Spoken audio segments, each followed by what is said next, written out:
বুঝলি, বাংলা পায়খানা, আমি হলাম কোমট পায়খানা। আমার ওপর বসে লোকে হেগে যা মজা পায়। বাংলা পায়খানা তো বেকার। আরে থাম পাগল, তুই বাংলা পায়খানা সম্বন্ধে কি জানিস কি? বাংলা পায়খানায় বসলে যার গু বেরোয় না তারও গু আস্তে আস্তে বেরিয়ে আসে, কিন্তু কোমটে বসলে শুধু রুগীদের গু বেরোয়। এমনি মানুষ বাংলা পায়খানায় বসেই ভালো হাগে, বুঝলি?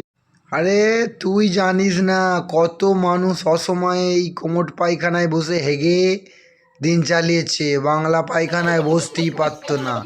তোর কোনো কাজ নেই, কোমট পায়খানা হলো আসল পায়খানা, যেখানে মানুষ ভরভর করে হেগে শান্তি পায়। শোন, তোর কথায় কিছু যায় আসে না, চল বুড়ো কর্তাকে জিজ্ঞেস করি যে বাংলা পায়খানায় হেগে আরাম না কোমট পায়খানা হেগে।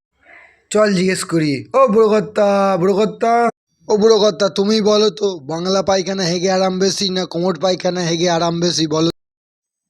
তা বলি শোন, আমি যখন খুব ছোট তখন পল্লী গ্রামে থাকি। নদীর ধারে বিরাট জমি।